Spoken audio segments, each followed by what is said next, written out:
নম্বর ফাজিলাত হচ্ছে এই সূরাটা মানিআতুন মিন আযাবিল কবর। এই সূরা যারা তেলাওয়াত করবে তাদের কবরের আযাব হবে না। কবরে যাওয়া লাগবে কি লাগবে না? যাওয়া লাগবে না। কার কার হাত তোলেন? একজনও নাই। সবাই কবরে যাবেন। একদিন মাটির ভেতরে হবে ঘরে মন আমার, কেন বান্ধ দালান ঘর? প্রাণ পাখি উড়ে যাবে পিঞ্জর ছেড়ে, ধরা ধামে সবই রবে তুমি যাবে চলে। বন্ধু বান্ধব যত মাতা পিতা দ্বারা সুত সবই হবে তোমার পরে মন আমার, কেন বান্ধ দালান ঘর? একদিন মাটির ভেতরে হবে ঘরে মন আমার, কেন বান্ধ দালান ঘর? চিল্লায় বলেন ঠিক কিনা? যাওয়া লাগবে, কেউ বাঁচতে পারবে না। দাদা চলে গেল, বাবা চলে গেল, মামা চলে গেল, আমারও যাওয়া লাগবে। আরো সেলিব্রিটি চাই, আরো সম্পদের পাহাড় চাই। ব্যস্ত, আমরা মহা ব্যস্ত। এত ব্যস্ততা কিসের? স্টপ, থামেন, অনেক হয়েছে, আন না, বসেন, একটু ভাবেন। দাদা চলে গেল, বাবা চলে গেল, মামা চলে গেল, আমাকেও চলে যেতে হবে। মাঝে মাঝে কবরস্থানে যাবেন, যে একটু দেখবেন এই কবরস্থানে শিশুরা শুয়ে আছে, কিশোররা শুয়ে আছে, আপনার মতো তাগড়া যুবকরা শুয়ে আছে, ওদেরও রক্ত গরম ছিল আপনার মতো। আজ ওরা নাই, সব শেষ। আপনাকেও যেতে হবে। এই কবরে আমাদেরকে যেতে হবেই। কবরের প্রশ্নের উত্তর দিতে হবে। চিল্লায় বলেন ঠিক কিনা? কবরে প্রথম প্রশ্ন করা হবে, মার রব্বুক, তোমার রবের নাম কি? আমাদের রব কে? ওমা দীনুক, তোমার ধর্মের নাম কি? আমাদের ধর্মের নাম কি? বিশ্বনবীর চেহারা দেখিয়ে বলা হবে, এই লোকটাকে তুমি চিনো কিনা? চিনি না আমরা? চাঁদের চেয়ে সুন্দর তুমি, নবী আমার কমলিহি ওয়ালা, দু জাহানের বাদশা তুমি, প্যারা নবী সাল্লাল্লাহু আলা, দু জাহানের বাদশা তুমি, প্যারা নবী সাল্লাল্লাহু আলা, চাঁদের চেয়ে সুন্দর তুমি, নবী আমার কমলিহি ওয়ালা। সুবহানাল্লাহ পড়ে। আমাদেরকে জিজ্ঞেস করা হবে, রব কে? বলবো আল্লাহ। ধর্ম কি? বলবো ইসলাম। এই লোকটারে চিনো নাকি? আমরা বলবো চিনি, আমাদের প্রাণের নবী মুহাম্মদ সাল্লাল্লাহু। তিনটা প্রশ্নের উত্তর করতে পারলে এডিশনাল আরেকটা প্রশ্ন, ওমা ইলমুক। এই তিনটা প্রশ্নের উত্তর জানলা কেমনে? নকল করছো নাকি? বাংলাদেশে নকল আছে না নাই? কোথায় নকল করে? হ্যাঁ, কিছু লিজেন্ড আছে দেখি, একেবারে জামার ভিতরে নকল, টুপির ভিতরে নকল, স্কেলের ভিতরে নকল, মৌজার ভিতরেও নকল। আছে না নাই? কথা বলেন। ফেরেশতারা বলবে, তুমি তিনটা প্রশ্নের উত্তর করলে কি করে? আপনাকে বলতে হবে, আমি কোরআন থেকে শিখেছি, আমি হাদিস থেকে জেনেছি। চিল্লায় বলেন ঠিক কিনা? তখন ফেরেশতারা বলবে, আহলান ওয়া সাহলান, মারহাবান, কংগ্রাচুলেশন, তুমি উত্তর করতে পেরেছো। ইফসাহু লাহু কবরুহু ৭০ যিরান, আপনার কবরটারে ৭০ হাত লম্বা বানিয়ে দেয়া হবে। ইফতাহু লাহু বাবুন ইলাল জান্নাহ, জান্নাতের দিকে দরজা করে দেয়া হবে। ইলবাসু মিন লিবাসিল জান্নাহ, জান্নাতের পোশাক পরিয়ে দেয়া হবে। আর বলা হবে, নাম কানাউমিল আরুস, বাসর রাতে কনেকে নিয়ে বর যেমনি শান্তির ঘুম, আরামের ঘুম দেয়, তুমিও ঘুম দাও, ঘুমাও। You should get some sleep now, you are very tired man, ঘুমাও, অনেক হয়েছে, ঘুমাও। তোমার এই ঘুম কেউ ভাঙাবে না, ইসরাফিলের সিঙ্গার ফুৎকার ছাড়া। আল্লাহ লম্বা ঘুম যেন দিতে পারি, তৌফিক দাও। আর যারা ইসলাম বিরোধী, কোরআন বিরোধী, বিশ্বনবী বিরোধী, তাদেরকেও প্রশ্ন করা হবে, তোর রব কে? মার রব্বুক, সে বলবে, লা আদরি, আমি কিছু জানি না, আমি মাফ চাই, দোয়াও চাই।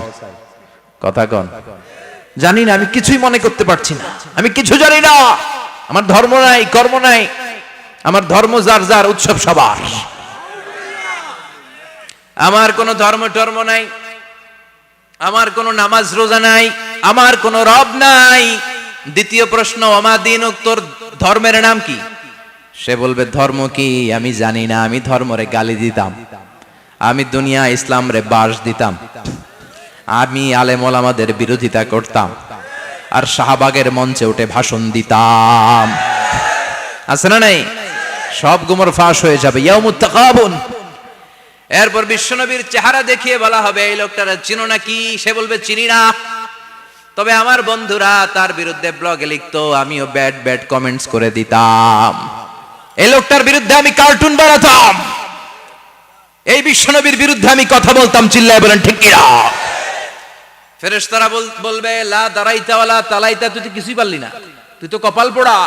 ফায়ুত্রাকু বিমাতারিকা মিন হাদিদ, লোহার হাতুড়ি দিয়ে পিটিয়ে ওর মাসেলগুলো থেতলে ফেলা হবে।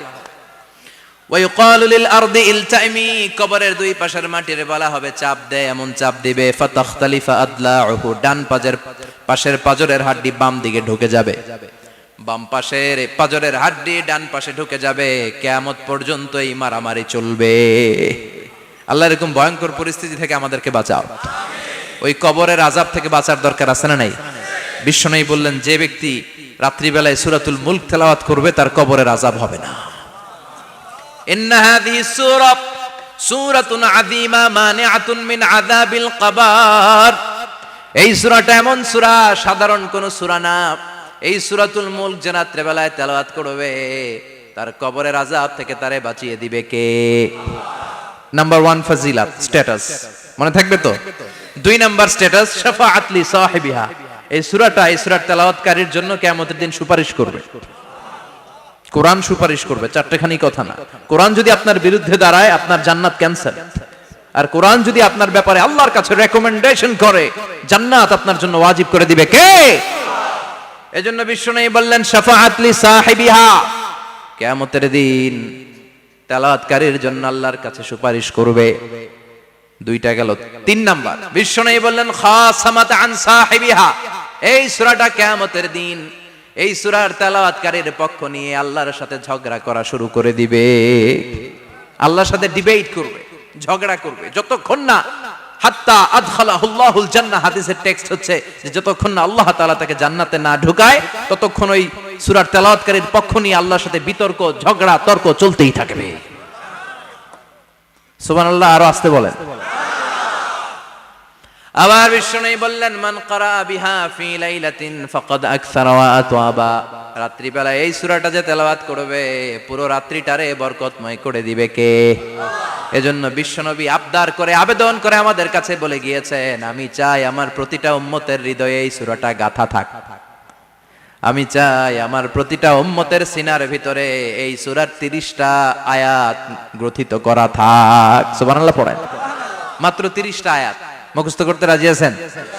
1 মাসে কয় দিন? প্রতিদিন একটা করে আয়াত মুখস্থ করলে এই সূরা মুখস্থ করতে লাগবে কয় দিন? হ্যাঁ, হোমওয়ার্ক। এটা আপনাদের বাড়ির কাজ, যেহেতু ক্লাসে হোমওয়ার্ক দেওয়া যায় না। আরবিতে বলে আল ওয়াজিব আল মানজিলি। আমি গতানুগতিক তাফসীর করি না, আমি সমাজের খুঁতগুলো ধরে ধরে ডিসকাশনের মতো আমি করি। বিভিন্ন জেলায় যে ওখানকার ইয়াংদের সাথেও বসি, কথা বলি। এটাই আমার তাফসীর, এটাই কোরআনের এক্সপ্লেনেশন এন্ড ইন্টারপ্রিটেশন। এতেই মানুষ উপকৃত হয় বেশি। চিল্লা এখন ঠিক কিনা? তো এটা আপনাদের বাড়ির কাজ, মাইথার দিয়া বাসীদের বাড়ির কাজ। হায়াতে আল্লাহ বাঁচায় রাখলে আবার কখনো দেখা হলে জিজ্ঞেস করবো যে মুলক মুখস্থ হয়েছে কিনা। কে কে মুখস্থ করবেন না হাত তোলেন। সবাই করবেন। এবার কে কে মুখস্থ করবেন হাত তুলে আমার না আল্লাহর দেখান। আল্লাহ তুমি কবুল করো। আরো জোরে পড়েন আমিন। হাত নামান। এই সূরাটা it's an eye opener for you. এটা আপনার চোখ খুলে দিবে। এই সূরাটা আপনার চোখকে খুলে দিবে, আপনার ঘুমন্ত বিবেককে জাগিয়ে তুলবে। স্রষ্টার ব্যাপারে আপনার যদি কোনো সাসপিশন থাকে, সন্দেহ থাকে, এই সন্দেহের পাহাড়কে ভেঙে এই সূরা চুরমার করে দিবে। চিল্লায় বলেন সুবহানাল্লাহ। আল্লাহ ডেকে বলে গোলাম, কিছু কিছু নাস্তিক আছে আমারে খুঁজে পায় না। এরকম কপাল পোড়া নাদান নাস্তিক বাংলার জমিনেও আছে না নেই? এরা বলে আনসিন ইজ নাথিং, যেটা দেখা যায় না ওইটা মানি না, বলে না? Do you see the air in the atmosphere?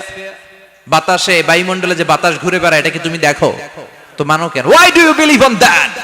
Y do you believe on air? বাতাস বিশ্বাস করস কেন? কপাল পোড়া নাস্তিকরা বাতাস মানে না। কথা কন। Do you see the bad headache someone feel in his head and he is shouting? মাথার ব্যথায়, মাইগ্রেনের পেইনে যখন কেউ চিৎকার করে তার মাথার ব্যথা দেখা যায়। আমার এখন প্রচন্ড মাথা ব্যথা যদি হয় আপনারা দেখতে পাচ্ছেন, তো নাস্তিকরা কি মাইগ্রেনের পেইন বিশ্বাস করে না? মাথা ব্যথা বিশ্বাস করে কি করে না? বাতাস বিশ্বাস করে কি করে না? কয় আনসিন ইজ নাথিং, যেটা দেখি না ওটা বিশ্বাস করি না, কপাল পোড়া। আল্লাহ ডেকে বলে, গোলাম আমার সৃষ্টির দিকে তাকা, আকাশের দিকে তাকা, বাতাসের দিকে তাকা, সাগরের দিকে তাকা। সাগরের মধ্যে আমি আল্লাহ আছি না নাই? বিশাল বড় বড় পাহাড়ের দিকে তাকা, ঝর্ণার দিকে তাকা, ঝর্ণার মধ্যে আমি আছি না নাই?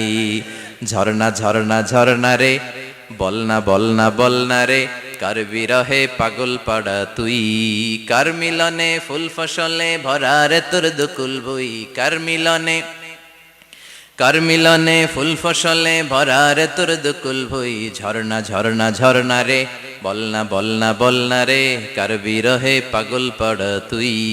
সুবহানাল্লাহ পড়েন। ঝর্ণার দিকে তাকাও, সাগরের দিকে নজর করে দেখো, বিশাল পাহাড়ের দিকে নজর করে তাকাও, ওই পাহাড়ের মধ্যে আল্লাহরে খোঁজে বাবা, চিল্লায় বলেন ঠিক কিনা? এদিন ইমাম আবু হানিফার হাতে হাত রেখে শাহাদা বাক্য পাঠ করেছে। সুবহানাল্লাহ পড়েন। ঝিনুকের ভেতর লুকিয়ে থাকে যেমন মতি, ঝিনুকের ভেতর লুকিয়ে থাকে যেমন মতি, কালমা শাহাদাতে আছে আল্লাহর জ্যোতি, কালমা শাহাদাতে আছে আল্লাহর জ্যোতি। সুবহানাল্লাহ পড়েন। এই জ্যোতি যার হৃদয়ে একবার টাচ করে তার জন্য জান্নাতকে খুলে দেয় কে? এজন্য এই সূরা পড়লে নাস্তিকরা নাস্তিক থাকবে না। নাস্তিকদের জন্য এখানে আল্লাহ মেডিসিন দিয়েছেন, কিছু ডোজ দিয়েছেন। আলহামদুলিল্লাহ পড়েন। এই